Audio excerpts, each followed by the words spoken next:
Welcome to the Mindfulness Meditation Podcast presented by the Rubin Museum of Art.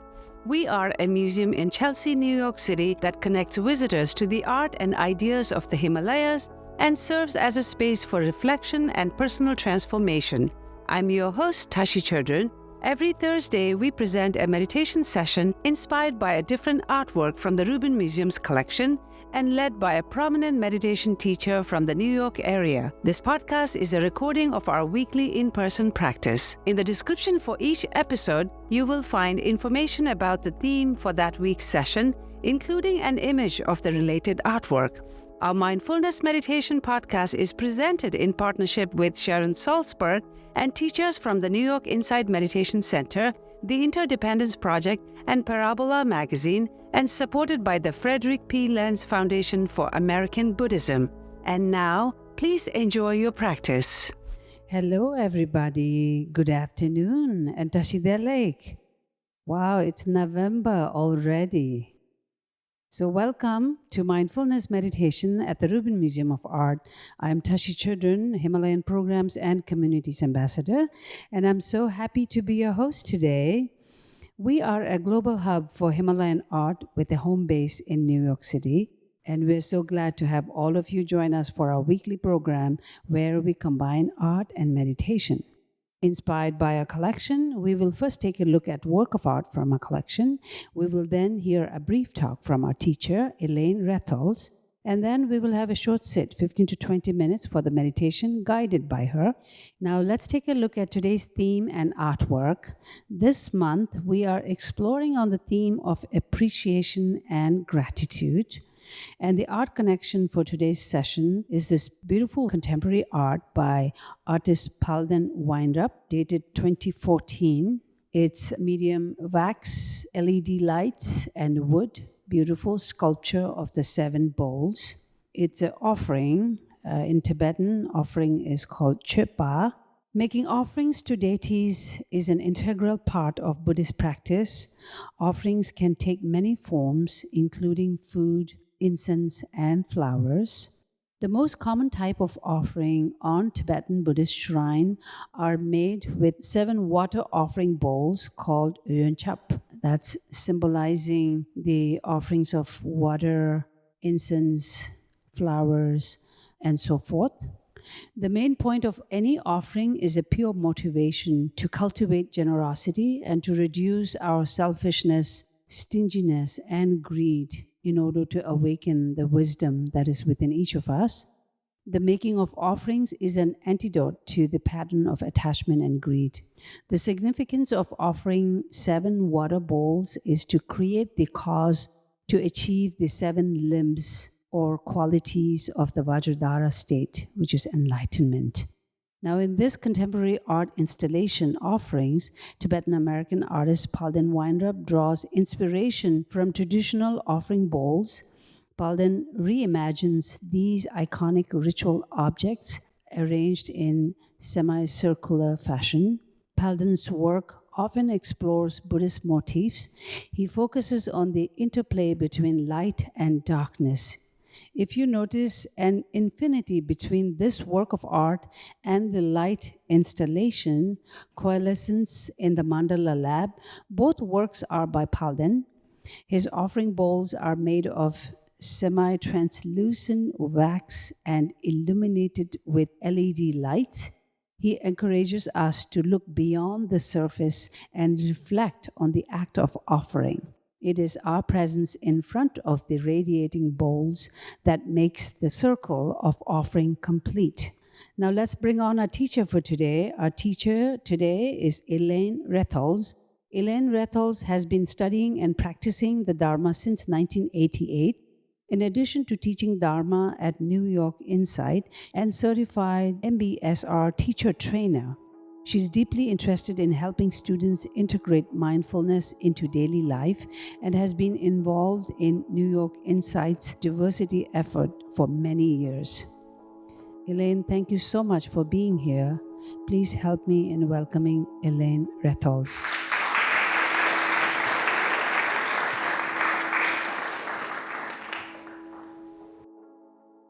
Thank you. So good to be here with all of you. So I spent some time earlier today in front of that exhibit, which is, as you saw, in a semicircle. And traditionally, it's usually linear. And I was reading the wall explanation. And at the very end, it said, if you sit there, which I was doing, then maybe you are completing the circle offering. And as I was contemplating today, I was really thinking about this whole idea of offering and generosity, and how sometimes what gets in our way is thinking that we're not good enough. We're not the perfect offering. Our practice isn't good enough. What we have to offer isn't good enough.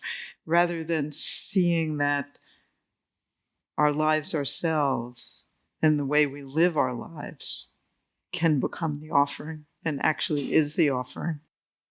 The Buddha said that if beings knew, this is his quote, if beings knew as I knew, they wouldn't go even one meal without sharing food if there were people around.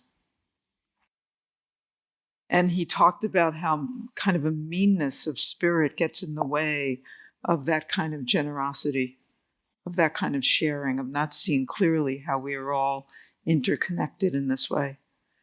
And when he first established the community of monks and nuns, and in many Buddhist countries, the monks still go on alms rounds, and the villagers make offerings of the food that they're going to eat. And in return, the monks are teaching and providing medicine and supporting the villagers in that way. This really great interdependence. And yet in our culture, there is such a sense of lack embedded in us often, and a sense of, this is mine, I have to hold on to it. If I lose this, then I'm not going to have enough. That we don't really touch into the deep freedom that comes from offering. Tashi mentioned this liberation through non-clinging, that anything we offer means that we're not holding on to, and the freedom and the sense of enoughness and connection that can come with that. So it's just such a great contemplation for this month, the appreciation and generosity and connection and the gladdening of the heart that comes through a practice of offering. And, oftentimes when we come to meditation practice, we think, well, I'm going to get everything, I'm going to be very concentrated. I'll balance my mind. I'll get samadhi, this balance of mind. And then my heart will be glad. But actually, the teachings and the reason the Buddha taught generosity first is that the gladdening of the heart helps us to settle, helps us to deepen in our practice. And generosity is one of the low-hanging fruits of how to do this offering and the sharing. And as I was thinking about this, all these different, I'm really into poetry, if anybody's, knows me. So this thing about a perfect offering, Rumi says, let's see if you can relate. Today, like every other day, we wake up empty and frightened. Don't open the door to the study and begin reading, or turn on your iPhone and begin reading. Take down a musical instrument. Let the beauty we love be what we do. There are hundreds of ways to kneel and kiss the ground. I'll just read two more. So Martha Postlewaite says, do not try to save the whole world or do anything grandiose. Instead, create a clearing in the dense forest of your life and wait there patiently. So here's our practice. Wait there patiently until the song that is your life falls into your own cupped hands and you recognize it and greet it. Only then will you know how to give yourself, to offer yourself to this world, so worthy of rescue. So the sense of how our practice can support us to hear our song, to hear that gift that Rumi's talking about also, to hear the particular way that we kneel and kiss the ground and what we can offer the world. And before I got to practice, I have to, quote Leonard Cohen, right? Because this is what often gets in the way of our offerings. Ring the bells that still can ring. Forget your perfect offering. There's a crack in everything. That's how the light comes in. That's how the light comes in. So, I think this practice that is so ancient and revered and ritualized, but not all of us are involved in that particular ritual, can really become something that we internalize in terms of what, in any moment, what am I bringing to this moment that's an offering? And in this current moment where there's so much fear and anxiety and strife and views, attachment to views, can we touch into an offering that's really about not clinging to views, not clinging to particular ways, not being attached to outcome, but still living our lives and working for peace, working for connection? It's a deep practice. So let's sit for a bit.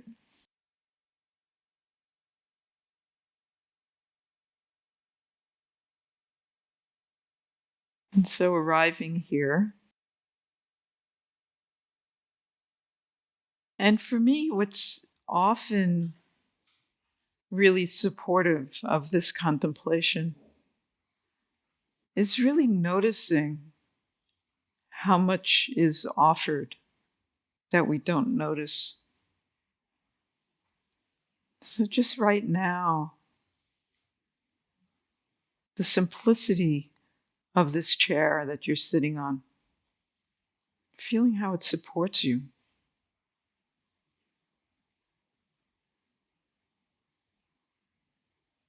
The same with the ground beneath your feet, this earth, gravity.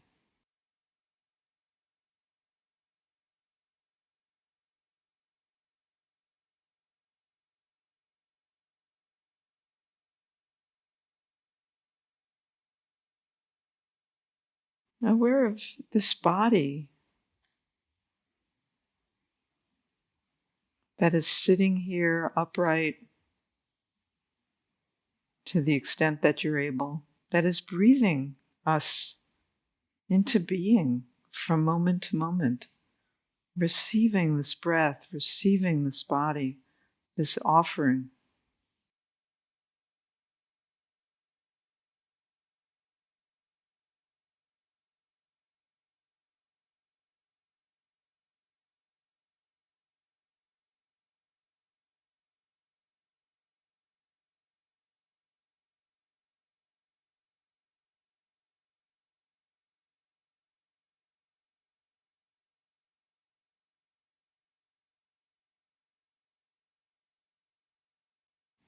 And resting your attention in the sensations of the breath held by this body.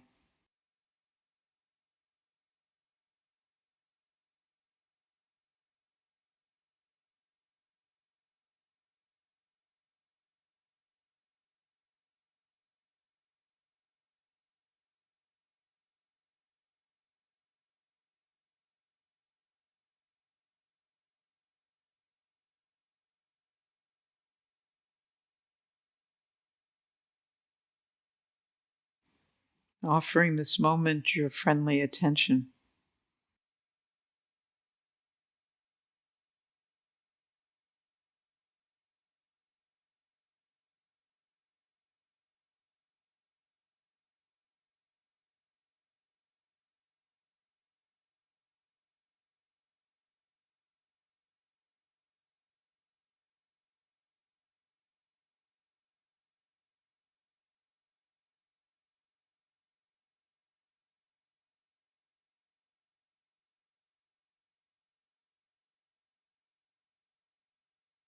And in those moments when you become aware that the attention has wandered, which it does, pausing, offering patience and resolve.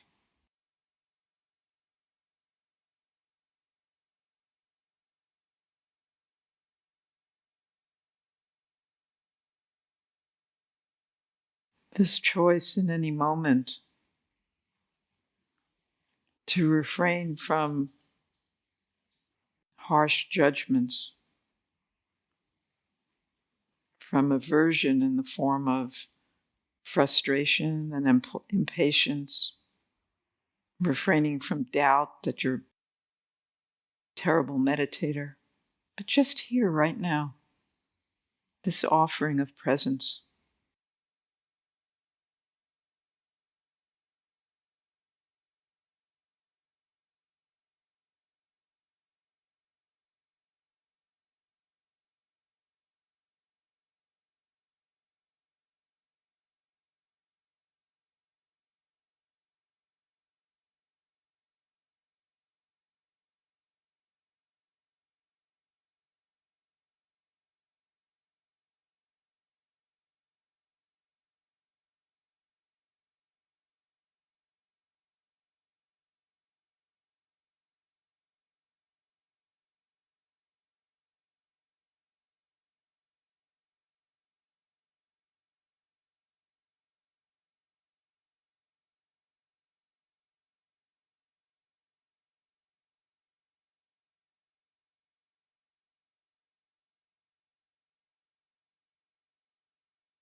This noticing and sensing, sensitive to the enoughness of just sitting here together,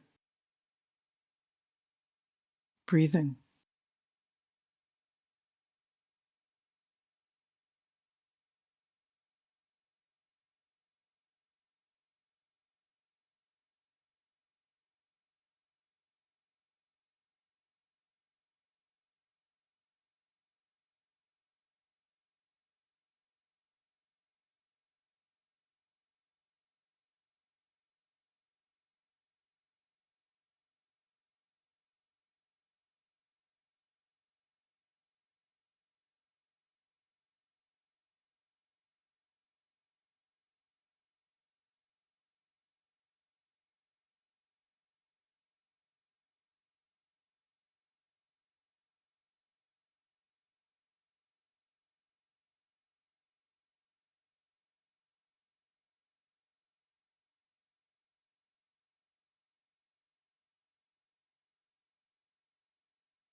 And in those moments when you find yourself with your to-do list or how you have to improve or change, or caught up in worry and anxiety, Isn't it great to be in practice so that we can see this, so that it's not driving us, that we're actually, oh, okay. Almost like we're visualizing these offering bowls with water that's agitated, or maybe you've just poured it full and then it settles. Okay, what's actually not wrong? Where is there calm here? Can there be some peace in just witnessing this?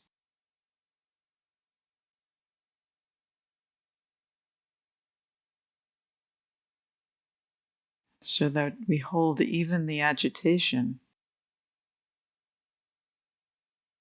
in a spacious and calm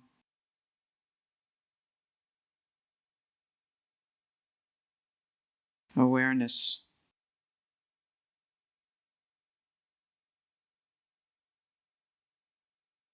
That knows the experience but isn't the experience.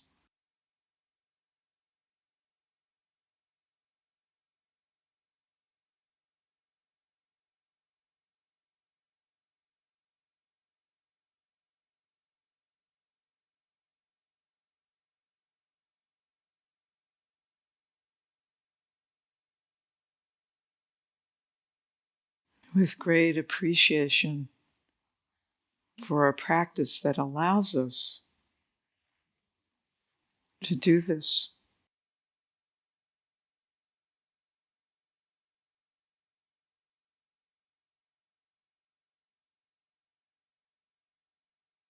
Grounding in the body, grounding in the breath, cultivating peace.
May all beings everywhere have peace of mind.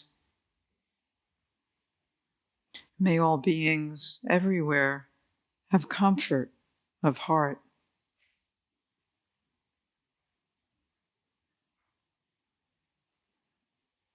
May all beings everywhere touch each other and this earth with care and compassion. And may this be our offering from moment to moment.